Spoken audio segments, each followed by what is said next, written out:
मैं इस वक्त श्रीनगर में मौजूद हूं तो आज जम्मू कश्मीर की बात करेंगे।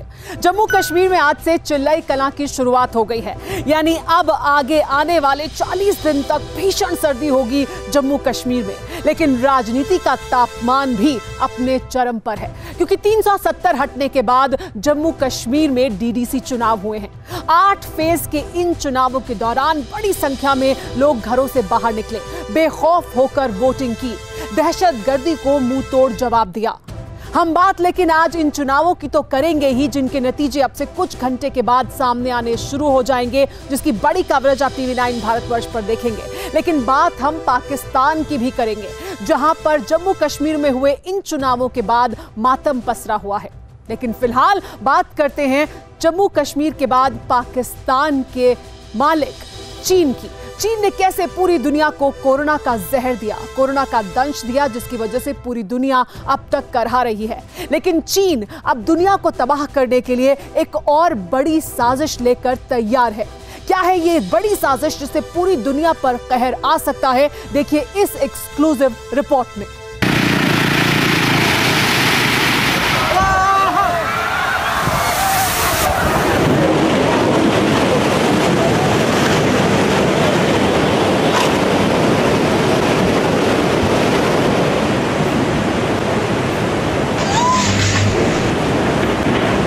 ऐसी तबाही होती है, ऐसा दृश्य होता है।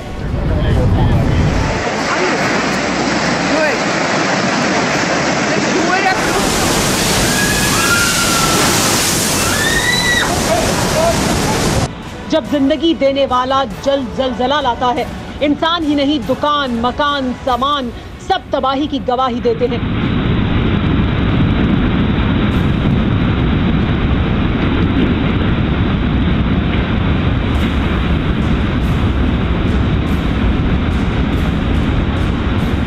ऐसी तस्वीरें अक्सर बरसात के दिनों में नजर आती हैं, लेकिन क्या अब ऐसा साल के किसी भी वक्त हो सकता है?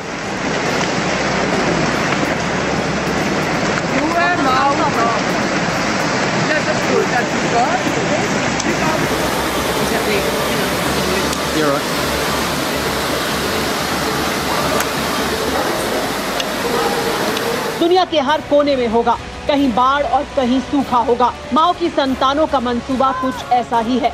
चीन ने मौसम का कंट्रोल करने की तकनीक हासिल कर ली है। तकनीक की मदद से चीन किसी भी वक्त बारिश कर सकता है।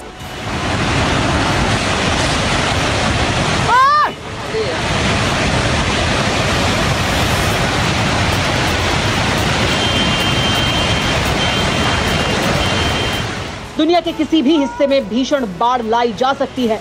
दुनिया के कई देशों को सूखे के कहर से अकाल के हालात बनाए जा सकते हैं। सवाल यह है कि ऐसा कैसे हो सकता है?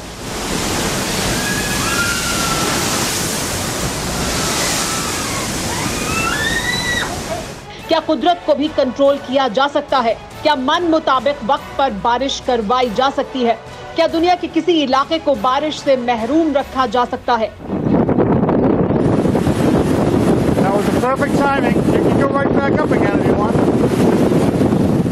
पहली नजर में ये कोरी कल्पना लगती है, लेकिन कोरोना जैसा दृश्य कातिल बनाकर पूरी दुनिया में कोहराम मचाने वाले चीन ने इससे भी खौफनाक मंसूबा तैयार कर लिया है।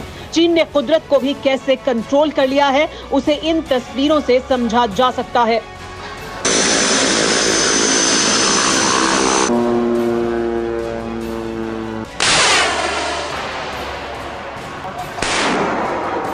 ये तस्वीरें बीजिंग से करीब 300 किलोमीटर दक्षिण में एक कस्बे की हैं, जहां चीन की फौज का काफिला सैकड़ों रॉकेट लेकर पहुंचा।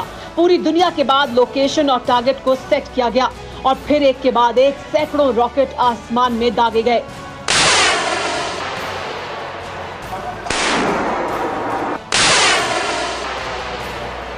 इसी इलाके में थोड़े से फासले पर जिनपिंग के शागिर्दों की एक और टीम आसमान में रॉकेट दाग रही थी। आसमान में पहुंचते ही रॉकेट से बारूद की बजाय भाप का फव्वारा फूट पड़ता। सैकड़ों रॉकेट की मदद से चंद मिनट में ही आसमान बादलों से ढक जाता है और थोड़ी ही देर में बारिश होने लगती है। 2008 पेजिंग ओलंपिक्स के दौरान चीन ने दावा किया था कि उसने 1000 से ज्यादा रॉकेट की मदद से बारिश को रोक दिया था। 2015 से चीन में 30 ऐसी कंपनियां हैं जो कुदरत को काबू करने की तकनीक पर काम कर रही हैं। चीन ज्यादा से ज्यादा रॉकेट बना रहा है, लेकिन अब दुनिया चीन की इस सनक से खौफजदा होने लगी है। चीन के पास दुनिया की सबसे घातक मिसाइलें हैं, एटम बमों का जखीरा है, कई तरह के रॉकेट हैं, तोपों और टैंकों से चीन अक्सर हमारी सरहद के करीब तमाशा दिखाता भी रहा है। इसके साथ ही चीन के कोरोना जैसे घातक जैविक हथियार से तबाही पूरी दुनिया ने देखी है। यानी मौजूदा वक्त में चीन के पास हर तरह के विनाशक हथियारों का जखीरा है। बावजूद इसके माओ के बारिशों की अति का अंत नहीं हुआ है। इसीलिए चीन ने मौसम को भी विनाश का हथियार बनाने का मंसूबा तैयार कर लिया है। चीन जिस तरह से कुदरत को काबू करने के मिशन में जुटा है, उसे दुनिया शक की नजर से देख रही है। सवाल यह है कि चीन मौसम को काबू कर कैसे दुनिया के किसी इलाके में तबाही ला सकता है। इसे समझना आसान है। चीन किसी भी देश में भारी बारिश करवा सकता है।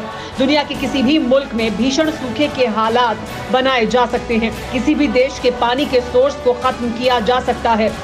चीन इस मिशन पर किस तेजी से जुटा है, इसका अंदाजा इसी से लगाया जा सकता है कि 2012 से अब तक यानी 8 साल के दौरान चीन ने मौसम को काबू करने की तकनीक पर 100 अरब रुपए खर्च कर दिए हैं। वैसे कृत्रिम बारिश के लिए क्लाउड सीडिंग तकनीक नई नहीं है। इसका इस्तेमाल दशकों से हो रहा है। इसके तहत बारिश में थोड़ी मात्रा में सिल्वर आयोडाइड मिलाई जाती है, जिससे नमी के कारण लोड बढ़ने से किसी भी वक्त पर बारिश कराई जा सकती है। अमेरिका से लेकर गल्फ देश इस तकनीक का इस्तेमाल लंबे वक्त से कर रहे हैं, लेकिन जिस तरह ड्रैगन की नस्लों की करतूतें और कारनामे हैं, उससे माओ के बारिशों पर भरोसा नहीं किया जा सकता।